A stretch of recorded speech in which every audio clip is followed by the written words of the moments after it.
Hoje o tema do Cidadania é a importância do brincar. Nossa entrevistada é a pedagoga Sueli Pereira.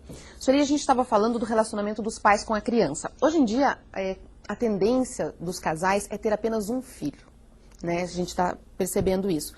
Isso é ruim, a criança não ter irmãos para brincar? Qual deve ser a atitude dos pais? É levar sempre na casa de amigos para que ela tenha esse relacionamento ou brincar sozinha e com os pais tudo bem? Há um movimento, né, social, a gente vê a população está cada vez mais, digamos assim, envelhecendo, inclusive as pesquisas aí, né, recentes têm mostrado isso. A opção dos casais, de fato, tem sido cada vez menos filhos. No entanto, isso não significa que não pode, né, que o casal não possa fazer opções por uma escola onde privilegie o direito ao brincar, né, de estar garantindo com que a criança frequente espaços com outras crianças, né, pode chegar, né, a ser prejudicial ao desenvolvimento da criança se ela somente interagir com o mundo adulto e com as opções adultas. Então é bem importante que os casais, mesmo tendo feito essa opção por ter apenas um filho, garanta esses momentos, né, de interação com outras crianças, não somente da mesma idade, né, também não é tão viável assim que a criança interaja somente com a mesma idade e com outras idades. Assim a criança se desenvolve, aprende, desenvolve as competências todas, né, cognitivas, sociais, a linguagem, o pensamento, a imaginação, interagindo também com crianças de idades diferentes. E qual deve ser o papel da escola? É preciso ter um tempo, um horário específico para o brincar? Então, nós, enquanto Rede Marista de Solidariedade, acreditamos que a rotina da criança na escola, ela precisa ser pensada a partir desse direito que ela tem de interagir e brincar. Então, o brincar, como eu já mencionei, em alguns momentos ele pode ser dirigido, mas em muitos momentos ele deve ser incentivado para que a criança exercite livremente. Então, ao planejar a rotina da escola, os educadores precisam necessariamente estar atentos a esses movimentos para que não impossibilite que a criança exercite esse direito e esse exercício que é o brincar. Agora, só o horário do recreio é suficiente ou não? Deveria ter um horário maior mesmo? Então, precisamos promover a escuta dessa criança. Muitas vezes ela nos diz, né, que o recreio é insuficiente. Tanto é que, se você perguntar, fizer uma pesquisa com as crianças, elas vão colocar muitas vezes que o momento talvez mais significativo da sua permanência na escola seja o recreio. Isso é um indicador para nós adultos que planejamos esses momentos na escola. Então, é bem importante transformar o espaço de aprendizagem também num espaço lúdico, um espaço para que ela possa vivenciar essa atividade que é tão peculiar a ela de maneira significativa. Então, os projetos, as atividades desenvolvidas, né, que estão dentro do currículo da escola, também precisam ser planejados considerando esse direito. E isso até que idade, Sueli? Então, entendemos que a criança, né, dentro do marco legal, a criança é até 12 anos de idade. Né? Então, nós temos aí um marco legal que nos indica a idade da criança, mas nós temos também parâmetros para que a gente entenda que a criança ela pode brincar até o final das séries iniciais do ensino fundamental, mas isso não significa que quando ela adentra a adolescência, ela também não tem que ter alguns espaços lúdicos de interação. Entendemos sim, legalmente, que até os 12 anos de idade é possível, viável, é direito dessa criança vivenciar espaços e momentos de brincadeira. No entanto, isso é muito relativo, né?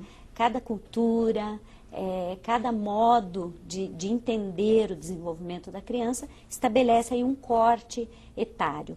As brincadeiras, culturalmente falando, elas são mais incentivadas na primeira infância, até os 6 anos de idade, até o final da educação infantil. Mas isso não significa que o ensino fundamental não possa desenvolver também um trabalho voltado para esse direito. E se brincar é tão importante, se desenvolve tantas habilidades na criança, por que ainda o conteúdo escolar é dado de forma tão rígida? Será que se fosse misturado com brincadeiras, o aluno não aprenderia melhor? Sim, a aprendizagem, certamente, ela se torna mais significativa, né? Quanto mais atraente a escola se torna para a criança, melhor ela aprende, melhor ela interage, né?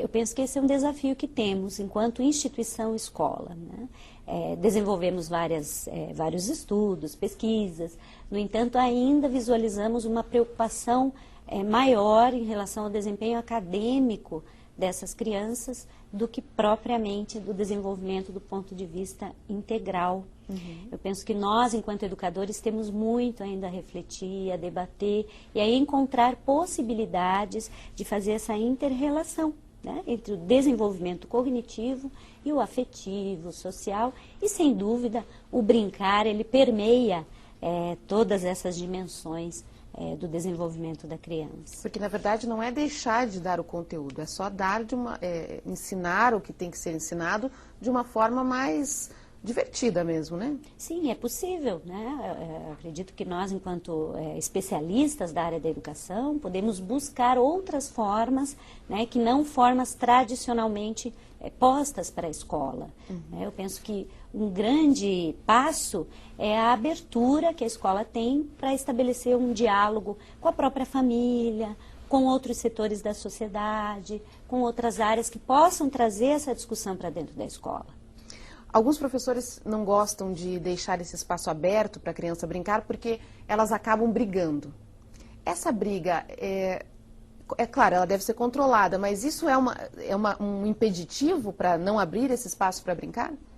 Então, a gente precisa primeiro entender, né, que essas atitudes da criança, muitas vezes agressivas, elas são consequência de todo um processo, né? O bebê, por exemplo, né? Os bebês, quando começam a se expressar e a interagir, muitas vezes eles mordem, eles arranham, né? Eles puxam o objeto.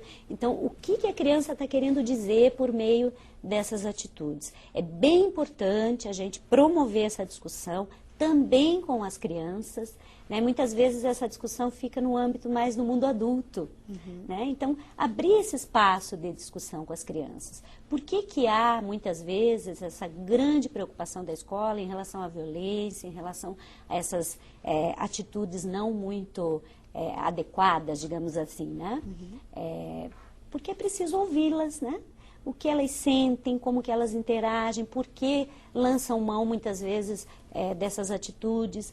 Então, eu penso que quanto mais se ampliar essa discussão com a família, com a criança, com o adolescente, menos a gente vai ouvir, né, tantos eventos que envolvem essa questão da violência. E observar uma criança brincar pode ser uma maneira de descobrir o que está errado ou algum problema. Os psicólogos, inclusive, que atendem crianças, usam muito as brincadeiras para entender como está psicologicamente, né, emocionalmente a criança. Sim, a criança ela representa quando ela brinca, né? Então ela traz, evidentemente, uma criança que está vivendo um momento conflituoso, um momento mais delicado, em qualquer espaço, seja na escola ou seja em casa, ela pode vir a representar por meio da brincadeira. Então tem profissionais, sim, né, da área da psicologia, como você citou, que lançam mão, sim, da observação.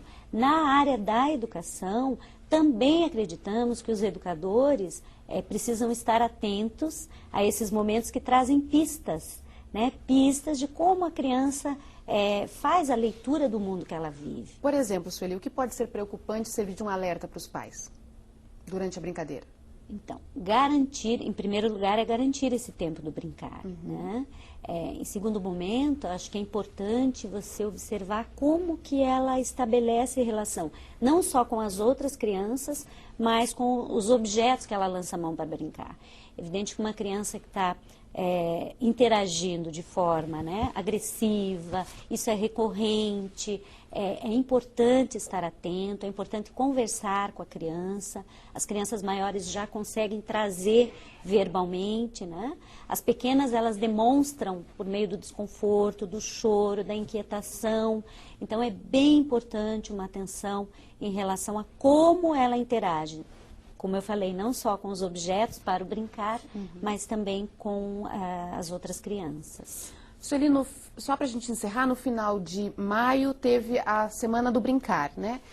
Quem quiser mais informações pode entrar lá no site de vocês para usar esse material. Como são as 10... As 10 iniciativas para o né? brincar. Então, a Rede Marista de Solidariedade, no final do mês de maio, ela lançou a campanha pelo direito ao brincar. Essa campanha ela é composta de 10 iniciativas, né, que trazem uma discussão sobre esses elementos que nós conversamos aqui.